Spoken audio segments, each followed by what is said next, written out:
So when I went and picked up my tow motor from one of the other properties, the battery was dead, of course, and the ignition switch was goofy. And what I mean by goofy is, I mean it's just goofy. You could put the key in and go to start it, and it would just turn, and you never really knew where you were. And I figured that there was, something loose or what have you. So I decided I better take it apart, because as I did this, to get it over here, I took this off, and I've just been using it with the ignition switch just kind of hanging off that wire. Well, I went to go use this because I'm getting ready to go back to work on the dyno, and man, it shorted in here and gave a heck of a spark. And I thought, well, it's probably time to take care of it before it takes care of itself in the form of meltdown. So I got the switch, and I'm starting to look at it, and I'm thinking, boy, that's awfully small compared to this, and I don't see any places where that's going to lock on this. So I went back and stuck it in here, and it's about as loose as can be. It's like throwing a hot dog down a hallway right there. So it doesn't appear that this is an aftermarket switch. It looks like it's the right one. And this was floating around in the dash, so I thought, well, that's got to work out somehow. Well, unfortunately, you can see there's 3 little locking tabs right in there. Not one of them correspond to this cover. Not one of them correspond to this lock cylinder. When they do finally lock, it's all crooked. Nothing lines up. And I'm tired of fooling around. I don't like stuff that's crappy like this, so we're going to fix it. So we need to find a way. Now there is a lock to the outside of this right there. So we do have that part. So today we're going to, before we get started, we're going to find a way to get this thing locked in here so it's no longer a problem. I don't want to put it anywhere else. I want to put it where it belongs. I just need to find a way to keep it from turning when you turn the key and twisting my wires like it has been doing for some time. So let's take a look, see what we can find, see what we can figure out. So I found a washer that was close, and I just filed notches in it. Not exactly precise, but it's got to be better than what we had. So now that's not going to be big enough to do what I want to do, so now we need to attach that washer to this washer. I want this to lay in there perfectly centered, so I just took that washer to the grinder, and that way she can be nice and centered. And then we'll take this part with the notches that I made, and the key should be straight up with that little notch right there. So we'll just do this and take the first washer that I made and tack it to this one. And then we have to secure this to this. Alright, so I got it tack wood on the back side. Now I'm marking the front. We're going to drill a couple holes here. And that's a fairly thick washer. We should be able to tap some threads in there of some sort.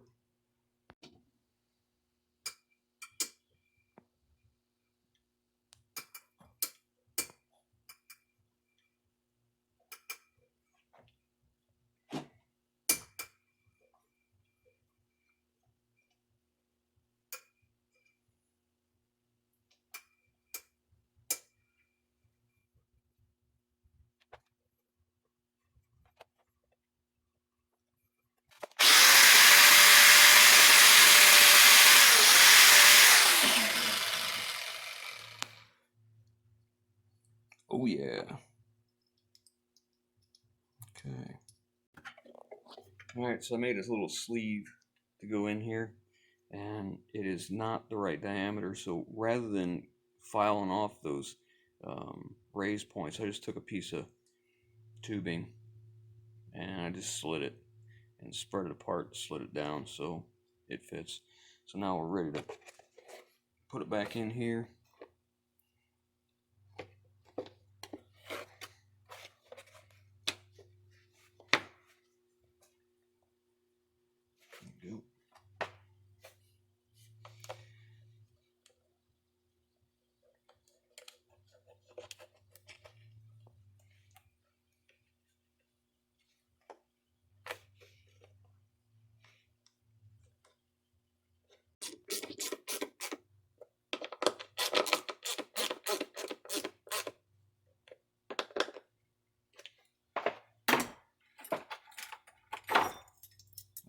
keychain.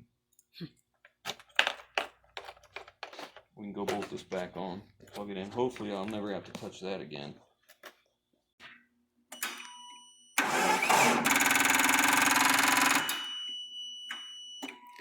At least the ignition switch is fixed. So this thing's a 2010 Nissan. It's a 4,000 pound capacity tow motor, and I bought it to use around the shop at another property, and you know, it was good inside, but you can't take these things outside on gravel because they just get stuck too easy. Next thing is I need to get a battery. Napa wants $120 for this battery, and I just can't bring myself to do it. I don't use this tow motor enough to warrant putting a $120 battery in it. So what we're gonna do is we're gonna measure and see if we can put a Group 31 truck battery in here. Group 31 truck batteries cost me $65 a piece with a core exchange. And you have to realize too that I come across Group 31s a lot that are maybe, they're in a truck, but they're really not strong enough for the truck, but they're plenty strong enough for a 4-cylinder propane powered forklift. So what we're gonna do is measure. A Group 31 is 13 inches long. So it's quite a bit longer, and it's 7 inches wide. So it's close to the same width as this one. So what we need to do is take all this apart and see if it's even remotely possible that I can change this, modify this. The height's about the same on the Group 31. So if I can modify this and maybe move these two fuse holders, circuit breaker holders, somewhere else. If I can move them, because it's not just it needs a battery now. I mean, this thing doesn't get run enough to keep the battery charged. So when I do start it up, you know, it just gets a surface charge. I've charged this thing up, and it was in this thing when I got it probably 5 years ago, 4 years ago, 5 years ago, something like that. And it did okay, but you know, it's sat for a long time not being used, and it just don't want to come back. So let's get this apart and see if there's anything we can do.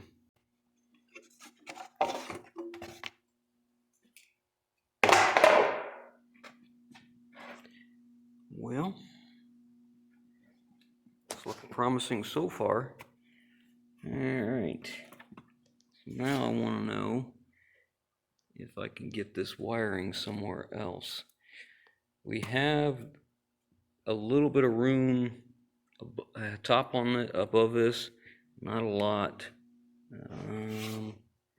Let's see, I can't come in here because our struts come down in this area when the top closes down. So I think what we're going to do is unbolt these, see how much wire we have to deal with. Looks like it's on a bracket of sorts, on its own bracket. Right? Now it's welded. Alright, so it's welded to the bottom. Little mouse turds here and there. Let's see. I wonder if I could just put these down in here and just make an access panel down here to get to them. I like that idea. Let's take this off and see what we got. Well, it seems as though Nissan had the same idea. So the next thing is maybe we can lift the floor plate, see what we can find under there. Because if I could just move this stuff underneath somewhere, that would be ideal. Yahtzee! Man, there's a nice big spot right in here. There's nothing in the way. Wonder if we can feed them through there. That would be ideal. That's really not all that difficult. Either have to take this, drill these spot welds out for this bracket, or make our own. Looks like they just, they're just push-ons, those things you just pull out on and lift up. Alright, let me see if I can get these off of here and see what we're dealing with. Well, they fit. Just a matter of Are they going to be at risk down in here? You know, I'm seeing another option here. What if I just brought them up next to the battery in this area? You know, just, you can see that's two brackets here. One is spot welded to the other, right there. What if I cut them and spot weld them, or, you know, tack weld them to the side of the battery tray, and they could just snap here, and then when you need to work on the engine, you just pull them out of the way. I think I like that better. Let's see if we got enough wire to go over there. Well, there wasn't enough wire to make it through there. So we're either going to go here, or I thought about looking at this again, how this comes down. Now it's latched. There is room right in here when you take the side panel off. So it would be, I think there's enough room in there that I could put them on that side, because the strut is not in the way. I just have to make sure that I stay below where the strut is there. So if there's enough wire to bring them over this way, which I really don't know if there is or there isn't, so let's try that next, because obviously if I put it out here, it's a whole lot easier to get to. That side cover comes off really easy. Let's give that a shot. Well, it's in there.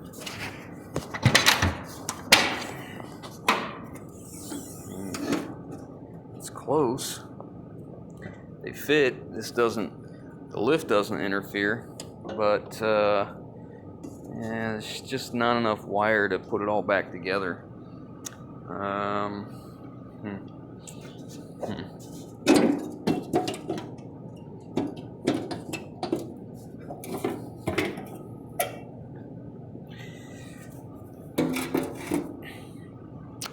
So next, I'm going to take the battery tray loose. Perhaps I can move it in a little bit. Alright, so I got the bolts out, and I mean, we could gain a fair amount of room. I mean, that's shoot, that's an inch and some change before we come in contact with anything, and that's going right where it was. We could probably move it forward a little bit and in. Now, this is a coolant hose for the regulator. So on propane engines, you see how the tank is laid flat.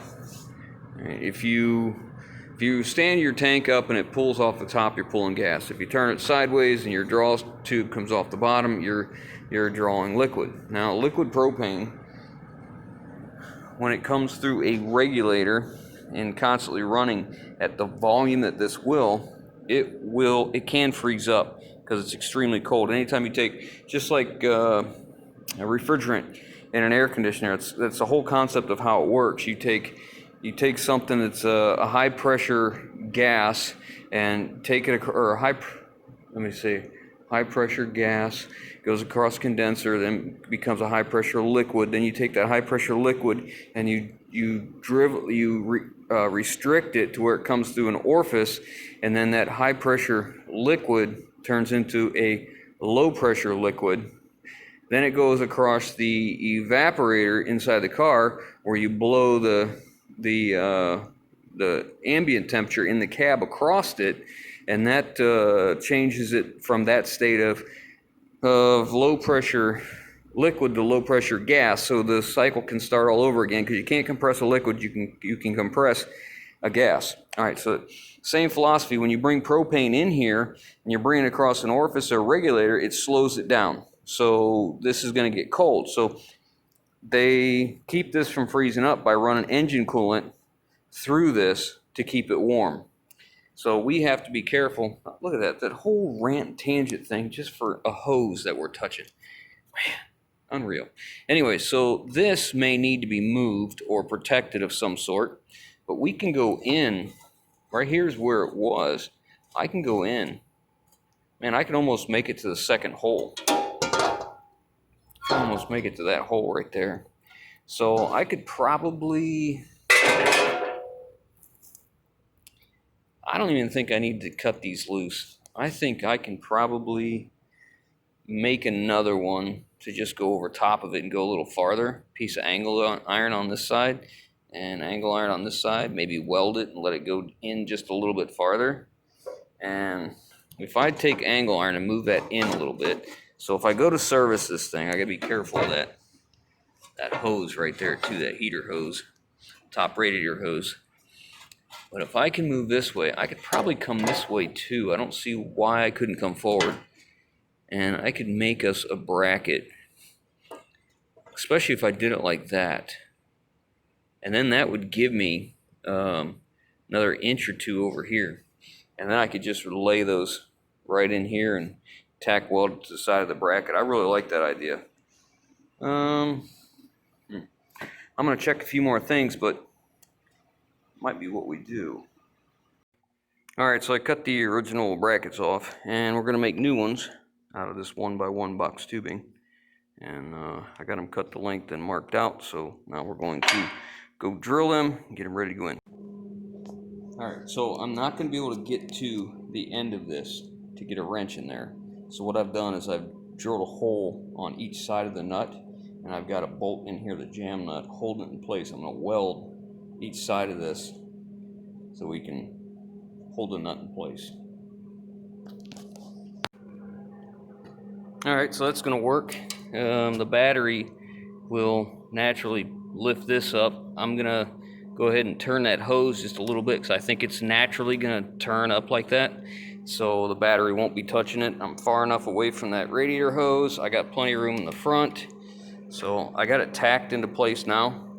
So I'm going to take this back off now and just go ahead and weld it in. Alright, while that's cooling, I'm going to take the flat disc, clean up around it, and prime all this and get it ready to paint.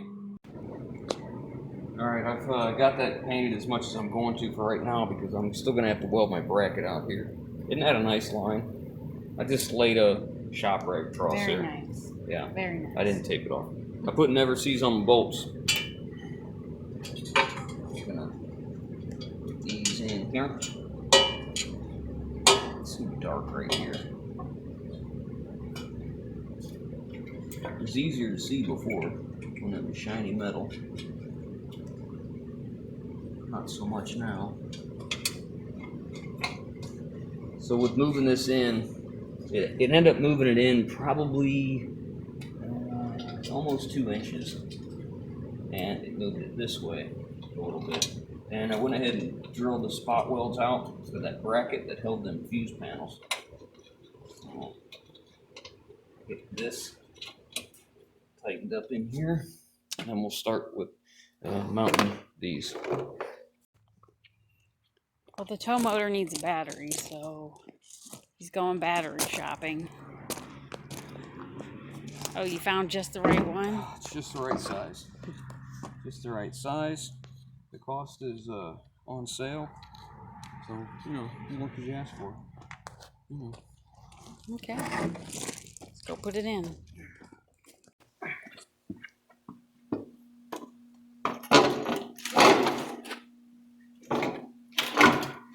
So he's just fitting it in there right now. Yeah, making sure my brackets will work. Yeah. And making sure that we don't short out. Oops. Here.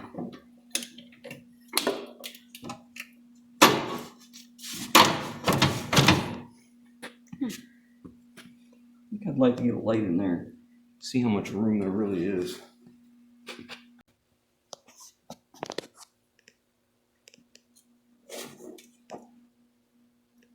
Well, what's it look like? Well, we got clearance. I'd like a little more, but it's okay. I mean, we got about ½ an inch, so as long as we got anybody too tubby on here, it'll be okay. I think we're good. The only thing I could have done to make this better would have been to make this flat stock. Remember I was talking about making it just flat? I was worried about it bending. Alright, so we cleaned up the battery tray and we're painting it up now. And these are the brackets that hold that wiring. I just tack welded it to the tow motor. If I ever have to take it off there, I'll just slice some things off. It's not a big deal. So now we need to wait for the paint to dry this is the battery tray liner. Our battery's longer, of course, so I just took a cutting wheel and just sliced the end of it off so that the battery can just run a little bit longer than that. Trying to read that. It says total source. It's like this engine's been rebuilt.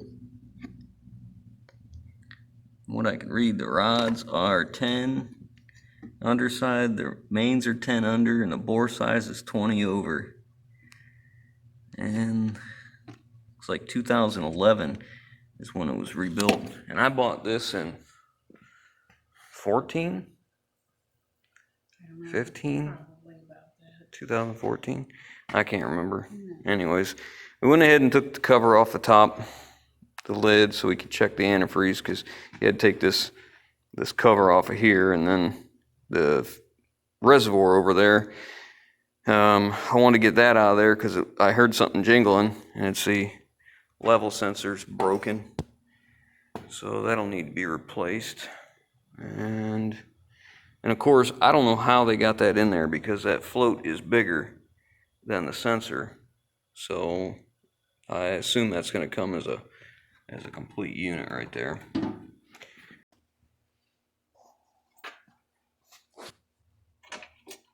Put some never sees on these bolts, so we got to take this apart someday. That'd be a big deal, hopefully. Probably the only two standard, the only 4 SAE bolts on the whole entire thing. Impact it better. Yeah. Your little one.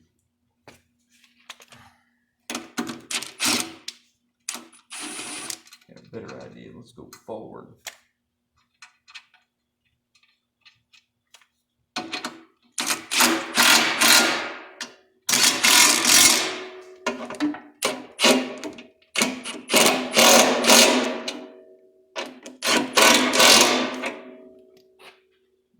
Those are below,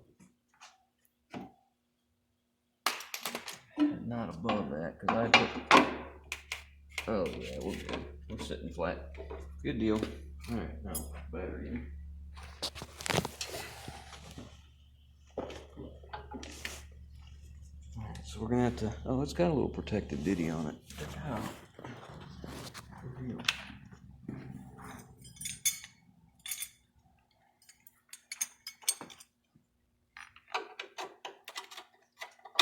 Still going to be able to use our factory hold down.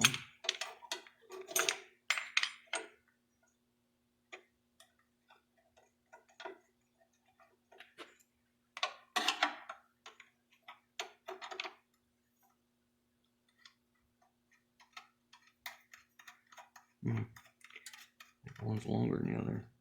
It's not sitting in the right place. Yeah, it is. It just appears that way.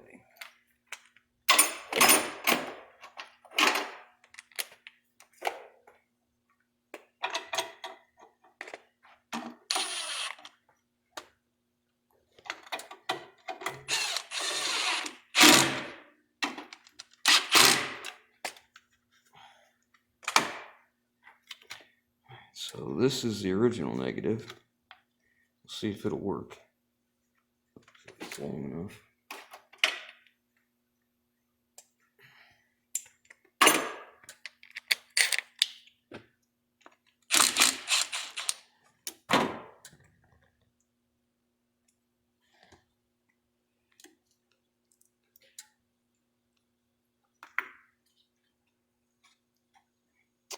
It's like a big fat negatory Ghost Rider.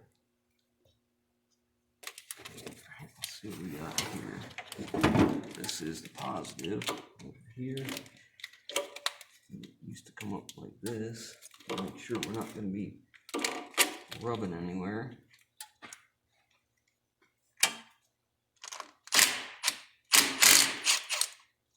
Now we're going to have to redo this end, kind of.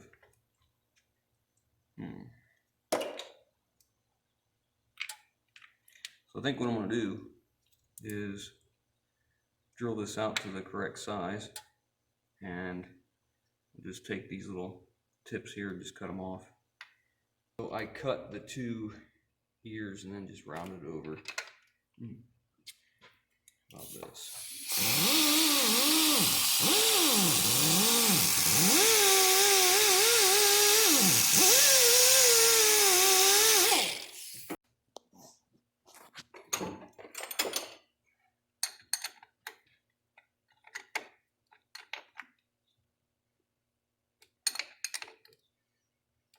Okay.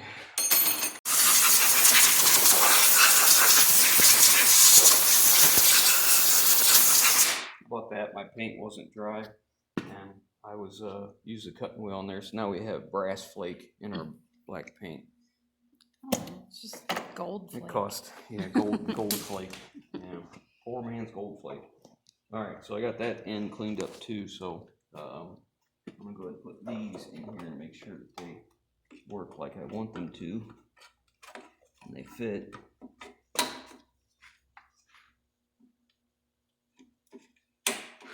the cover back on.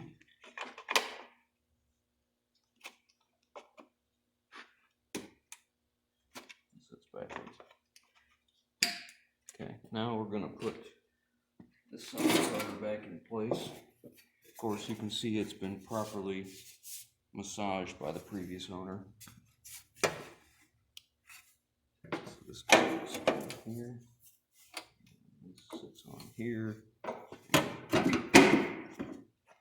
All right.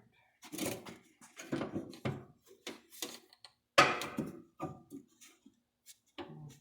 guess it's okay. Well, I am running a new ground. I took the one that we did have that went up here. It went from the block to basically the frame of the tow motor, lift truck, whatever you call it. And it's too short to do anything, so I'm just gonna run it right back down to the block down here. But of course it had way too small of a eyelet as well, so I cut it off. And since I need one for this as well, and I don't have the right size, I gotta go to town. I figured it's probably, since I gotta get parts anyways, let's get rid of that worthless orange filter that's on there and let's change oil. Let's take a look at the air filter. It's probably full of a mouse nest. Being though this has been sitting in, oh look at that, one clip holding it. Well, not a mouse nest, but that's shrink wrap. What do we got here? Oh shoot, she's like a new one. Look at that. All right, I guess we don't need an air filter. It looks good inside there. All right. All right, so oh look, there is a second one. It just wasn't clipped into place. Probably because it's under here. Oh yeah, it's a pickle. Extremely difficult. Actually, we need to rebend that. It just won't stay. All right, let's give that a squeeze.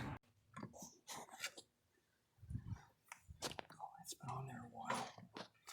A day or two, I'd say.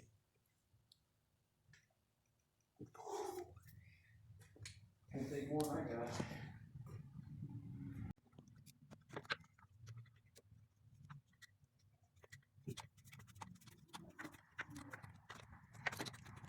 And it's used for him. One is in there. Yep. No. Can I down?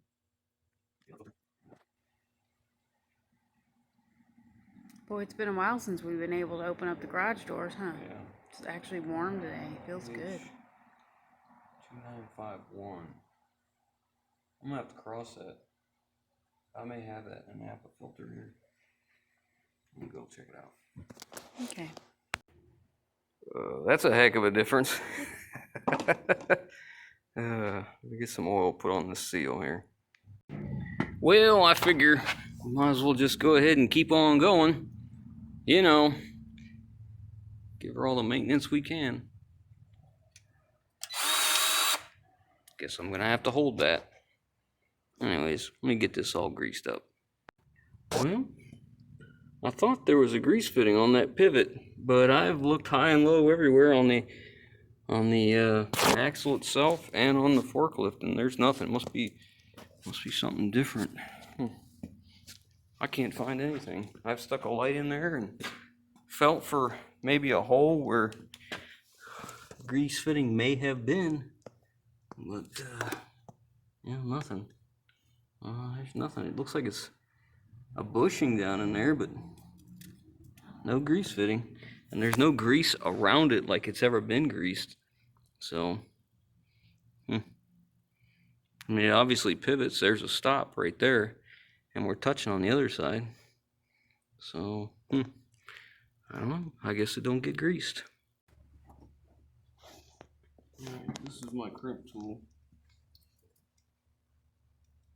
And most times, if I'm making cables on the bench, I'll put one of these legs in the bench vise, and then only have to work with one. But seeing how this is on the machine, oops.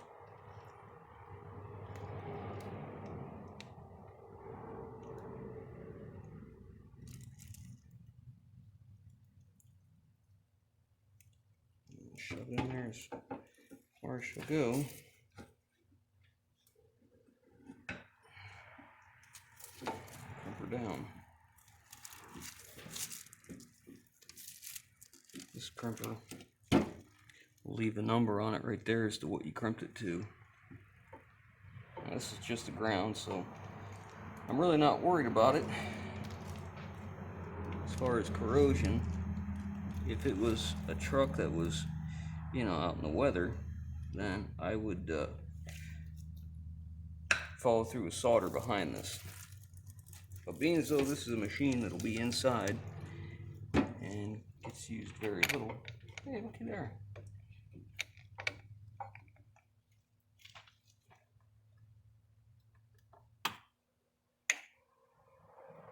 I'm gonna heat shrink that. I don't like that like that. You want to tell everybody what you're upset about? Oh, Go ahead. well, It's priceless. I went to Napa to pick these up. There's 25. There's 25 in there.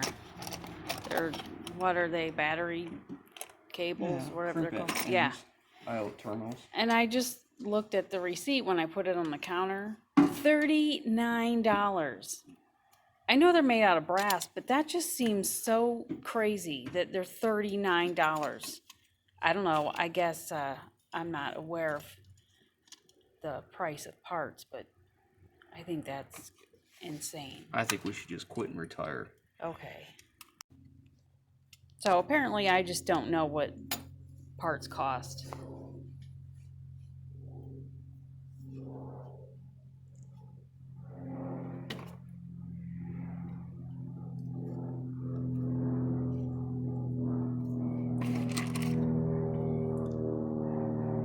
Surprised you didn't fall over when you saw the bill on them airline fittings I bought the other day.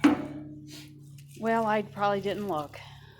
Well, that to me is a little different. There's more to it than just metal, you know? Yeah, I guess. Gotta put your good eyes on here. I mean, it's still high, but you know. Open that up some. Oops, I got my finger in front of the camera. There you go. Okay, close it up. Wait. Make sure I'm in there doing fine.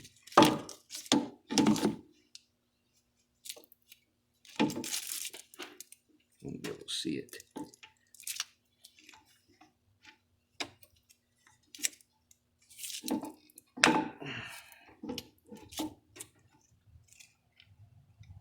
These Start squeezing it down. There we go.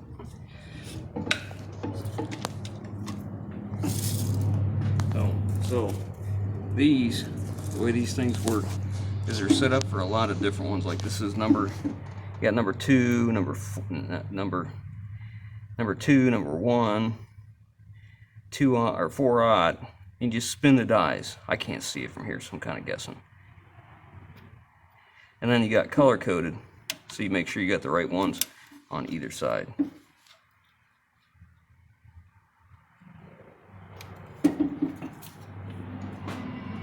We won't tell you how much those cost since you're already wound out of shape like that. No, I was just shocked. I just think that's crazy.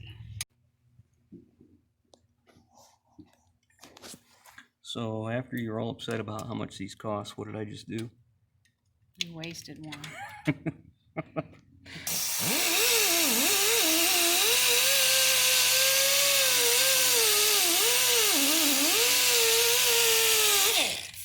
I'll be on the ramen noodle diet now until I make up what I lost.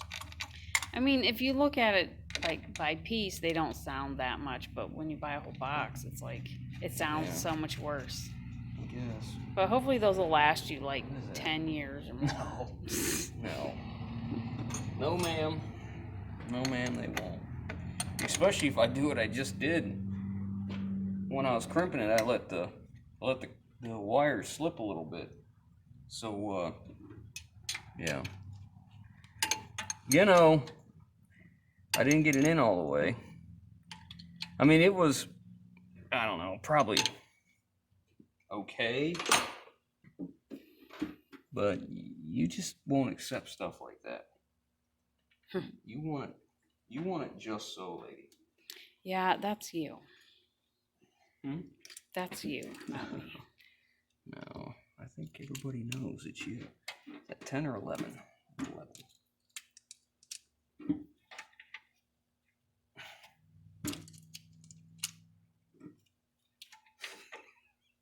Maybe it's 12. Just try each one. Just keep trying them till we get there. I'm gonna go ahead and tighten this belt while we're at it. Is that all right with you? Mm-hmm. This is why projects get off the rail. Because they get a mega dose of the might as wells. And by the time we're done, You've rebuilt the whole thing. let's see, I gotta be careful because right there is a water spout. I don't wanna, I gotta be careful where I'm prying here. It's best to be able to see what you're prying on. Don't just start prying because you can. Right? Oh yeah, that'll do. That'll do.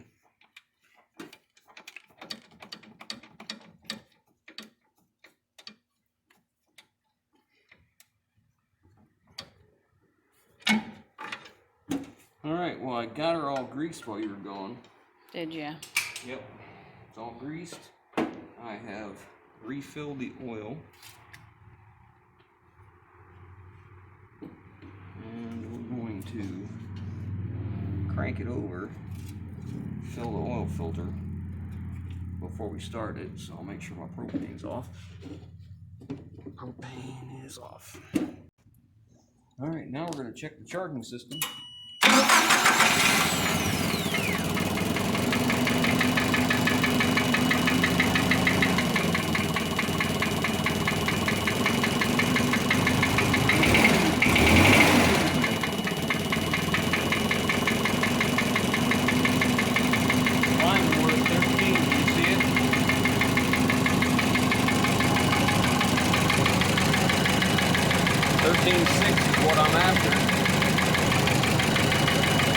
Don't go any higher, I'm alright with that. 13.4 is enough, 13.6 is great. This little forklift has sounded like this since the day we got it. One of these days I'll have to pull that apart, maybe go through it. 20 hours on it. Can't read that. It's a lot. I mean, a lot.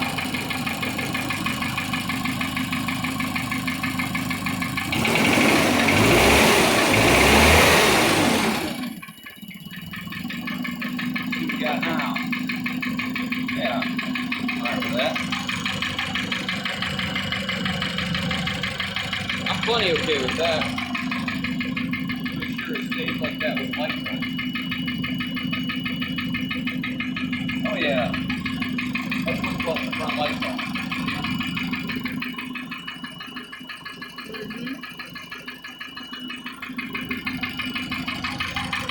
Good as gold, lady. Alright. So next we need to get this crap out of here and put the seat back on and make sure that everything, you know, is got plenty of clearance like I thought. I did have to redo this because it was too tall. I had checked it and checked it and checked it, and apparently I needed to check it one more time. So I had to cut it back out and redo it. So I got it down below this side panel. It worked out real well. It's kind of funny though, the battery is almost the size of the engine. Kind of funny how it works. All right, so the old girl is done. That's all we're gonna do to her for now. Since it's all fixed up and she starts and she's got fresh oil and she's been greased and a good battery and it's charging. Good Lord, she's ready for the races. More importantly, she's ready to get back on this. So that's what we're gonna do. That was the whole point of going through this, was it needed some work, and before I started working on that again, I wanted to make sure that, you know, I didn't have a major meltdown. So there it is, guys. That's the end of this one. So now we can get working on the Cummins in the dyno again. She is race ready. I'm gonna lie to you and tell you that someday we'll paint this thing. Not a chance. Not a chance. There's too many more important things that got to be done, like this. All right, that's it. That's all I got for you. If you like what we're doing, give us a thumbs up. If you haven't already, hit the subscribe button, leave your comments down below, and say bye, lady. Bye, lady. This is the one that I didn't get crimped on. Good. They're $1.50.